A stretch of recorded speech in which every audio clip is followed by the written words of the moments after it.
Hey, it's just me again.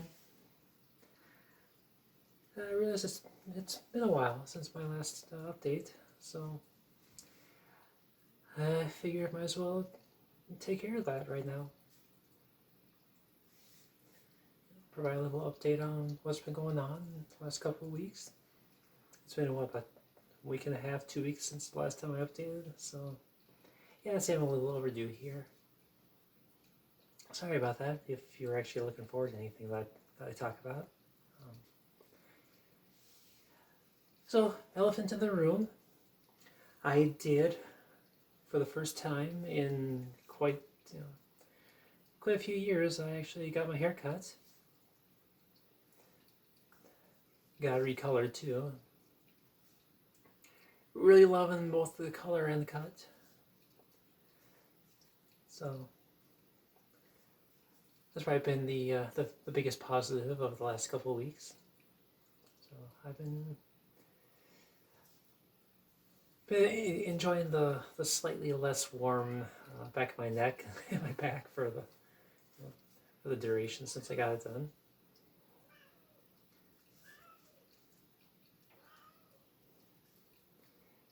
Really?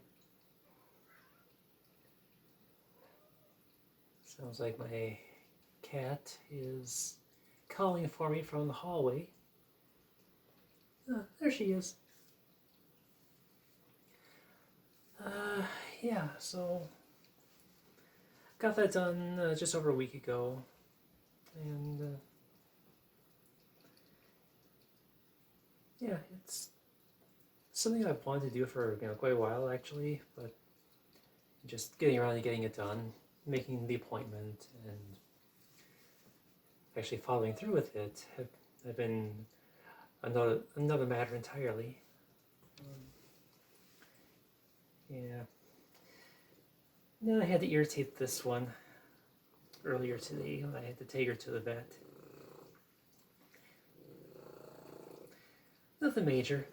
She just needed her rabies shots and her distemper vaccine.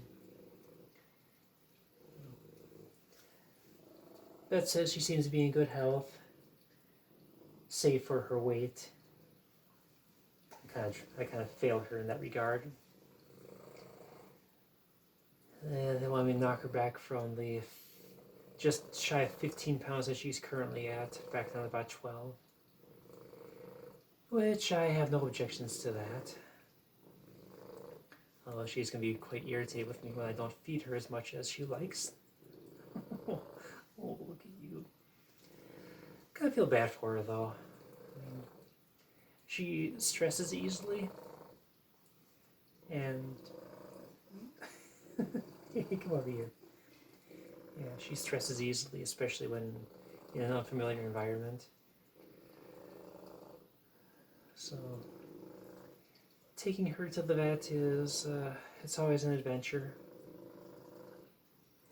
Although I was impressed that she was actually, for her age, she was very well behaved on this vet trip. I mean, yeah, she gets angsty, she gets very hissy, but she was also not above seeking me out and imprinting her scent on me every chance that she got. Felt pretty bad when they were sticking her with the needles to give her the shots, though. But she was incredibly quick to forgive. I mean, as soon as they pulled that needle out, she just laid down and just looked at us all like, okay, what the hell was that all about?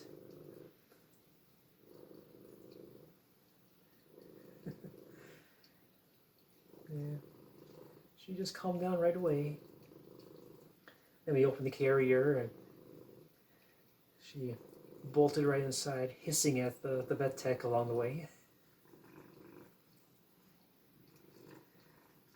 But that was the extent of our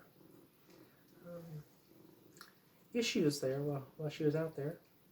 I mean, yeah, she was meowing at me the whole way in the car, but I can't blame her. She was cooped up in the cat carrier, It's about a 15-mile drive each way. It takes about 20-25 minutes to drive to the vet each way, so I couldn't fault her for for being anxious.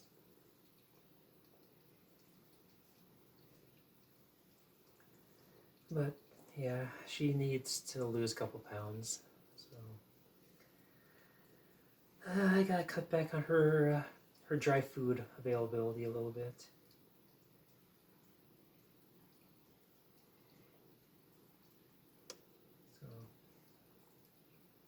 So last year she was about 14 pounds and change. Now today she was just a touch under 15 pounds. So it's a far cry from the 9 pounds that I got her at 4 years ago. So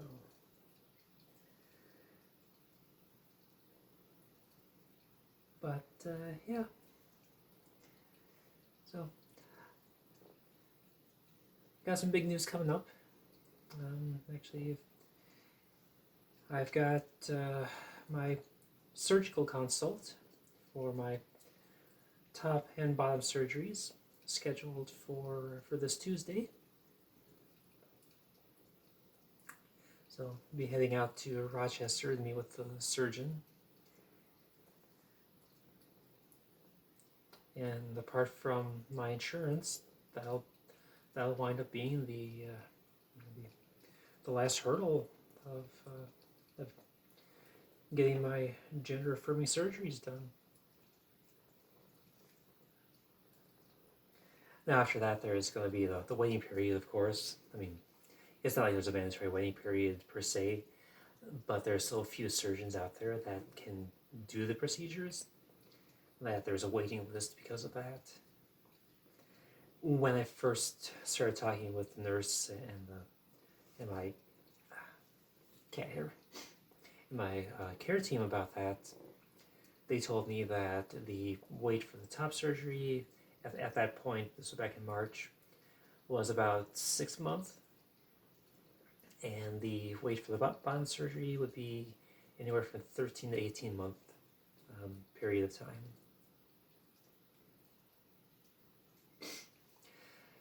So yeah, it looks like if those trends haven't changed, I'd be looking at right around the election time next year, which, given the state of the Republicans and their agenda, might basically be pushing me under, right up to the wire, if they get their way and get back in power in the 2024 elections. I don't know. I hope the camera can see this. Just how how snuggly this cat is. But yeah. Anyway, so hopefully by the end of next year, I will have my my surgeries in. Can close the book on that chapter of my life. Now, it's not to say that I'll ever be like free and clear of needing medical intervention regarding my transition, because I will be dependent on manufactured estrogen for the rest of my life once the procedure is done. As part of it is that the human body does need a sex hormone, be it testosterone or estrogen. And if you don't have those, you wind up with a lot of health issues down the line. And seeing how I lack the capacity to produce sufficient quantities of estrogen on my own, I'll be taking those little green pills for the remainder of my days. So, can't say I'm thrilled about that part, but to get to where I need to be and stay where I need to be, it's a sacrifice I'll have to make.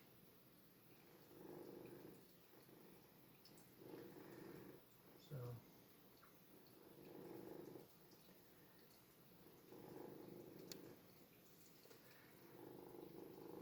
but yeah, just gotta just gotta deal with it. Gotta get through it. And the recovery's gonna be kind of a drag, but a couple. I've heard it's up to about 8 weeks or so, to make a full recovery. So it's a significant amount of time, but again, it'll be worth it to get the outside to match the inside more closely. So yeah, I'm good. I'm good with that. Provide my insurance doesn't fall through between now and then.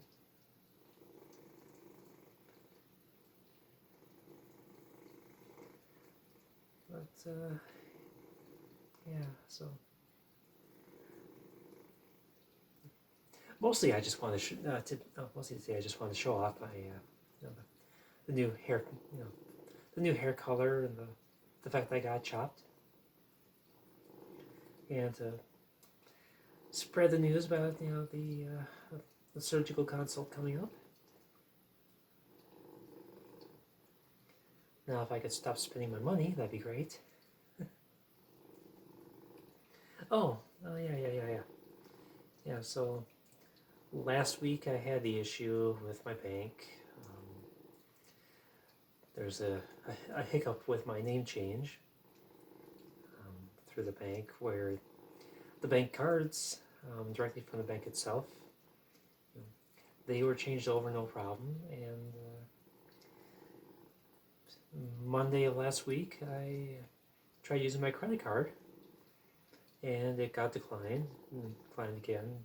Like 3 times I tried using it at the vending kiosk at work, and I find out that the card had been deactivated. Yeah, so the first customer service rep I called, I talked to that first night. She told me that the account was closed and she could provide no further information. The next morning I called back again thinking I might talk to a supervisor, and the service rep I talked to was, she was a lot more forthcoming than the first one I talked to. She told me that there was a reason why the account had been suspended, and it had to do with an error in the paperwork when my bank submitted the name change request, because they needed a copy of my ID along with a copy of the court order. Okay, that's great. So they tell me that I'd have to send those copies in through the mail. Now I asked them specifically, can I email it or send it electronically? And that rep would say, no, absolutely not. That can't happen. It has to be through the snail mail. Which, okay, that's really weird, because this is the 21st century here. So what the hell? Anyway, so I have to wait for the letter that they sent out to arrive, and that took a full week. Meanwhile, I have no credit card. Had to go into all my online spending stuff and make changes to my accounts so that my credit card was no longer listed as a primary payment option. Had to sub in my debit card, because that was all I have. Anyway, the letter arrived on Monday this week, and it said right there, right in the middle of the letter, to email or fax a copy of the ID and the supporting document. Okay, so that's a direct a direct contradiction to what the service rep told me. But anyway, so I got it in writing. So I grabbed the letter as I was leaving for work, so I didn't get to open it until I got to work. But anyway, so I get to work, I open the letter, read it, and okay. So pull up the Adobe document scanning app on my phone. Get the court order scanned, get the copy of my driver's license scanned, email it to the address that they gave to me. The next day I get a response saying, okay, yep, your credit card's been reinstated, your restrictions are lifted, blah, blah, blah. Cool, now I can use it again. And I'll be receiving my updated card with my new name within 7 to 10 days.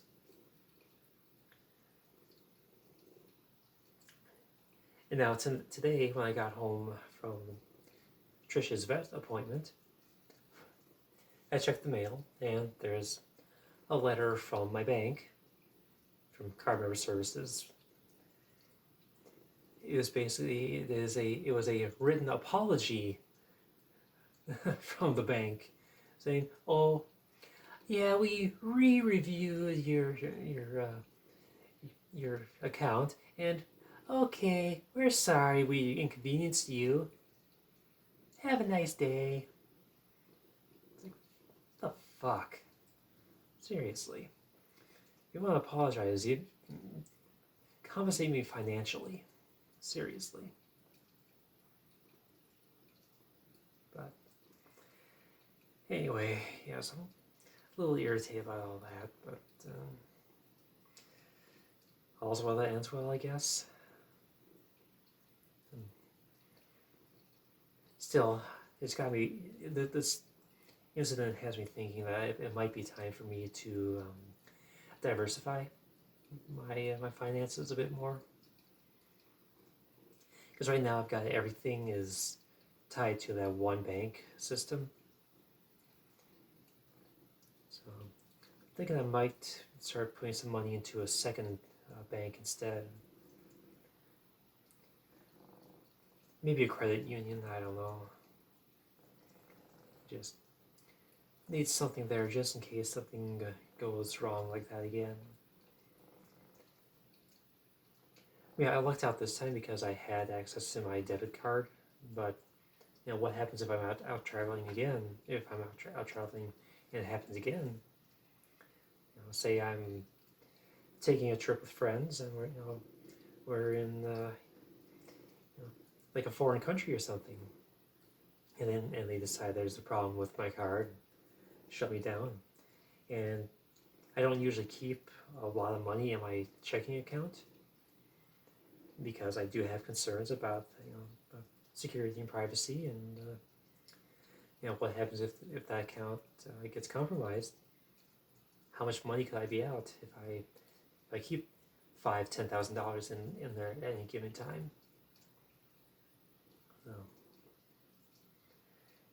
think the most I would keep in there nowadays is maybe $2,000, and that's only temporarily until my payments go through for my home loan, my association fees, things like that. Otherwise, everything's getting funneled out into my other savings accounts, my investments and such. Yeah, look at me talking like I got a bunch of money. Nah, really I don't. I mean, I make more money now than I ever did in the past, but everything's so much more expensive nowadays that it kind of negates the whole thing.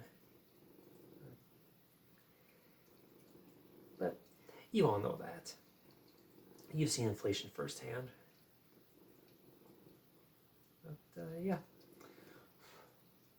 So anyway, the bank issue is resolved.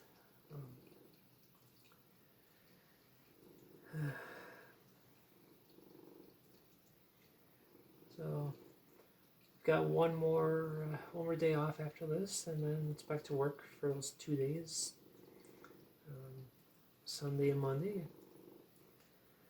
And with any luck, things will start to get better from here. But these last few weeks at the job have just been absolutely terrible. I mean, nothing's running right. I've been producing so much bad shit in my area that I'm starting to worry that my overall performance is going to be called into question. Because over the last month or so, I've already been responsible for more parts issues than I had been probably the last year. And that's just what I know about. So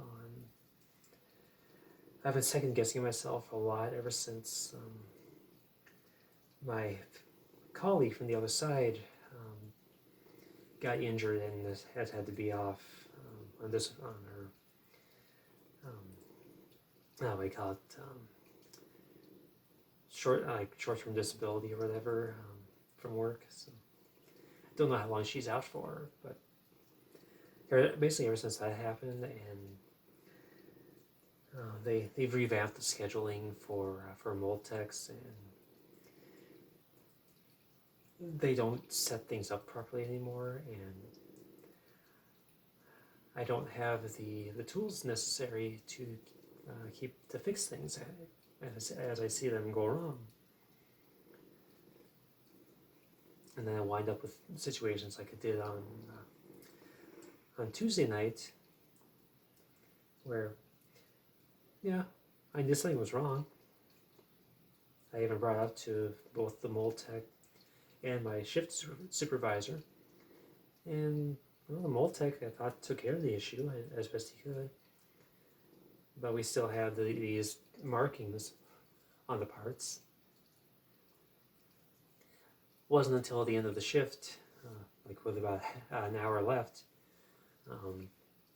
the night lead, who also works as a mold tech as needed, he asked me how that particular machine was running, and I told him that everything seemed to be fine, except for these little markings on one of the parts. Well, he reached in and just grabbed a random part, a handful of parts, and lo and behold, one of the parts he grabbed was from that particular part of the tool. And looking at it, realized, oh, well, shit, there's a hole in that part. Yeah, so we didn't know how long it had been running that way, and it seemed to be happening totally at random. But yeah, so I wound up with an entire shift's worth of parts that had to be taken back and put on hold, because we can't guarantee that they're good parts anymore. It caused a lot of extra work for everyone else involved, because you gotta fill out the paperwork for it. You gotta actually physically look through the boxes and make sure the parts are or are not good. So that's a lot of man hours involved with that.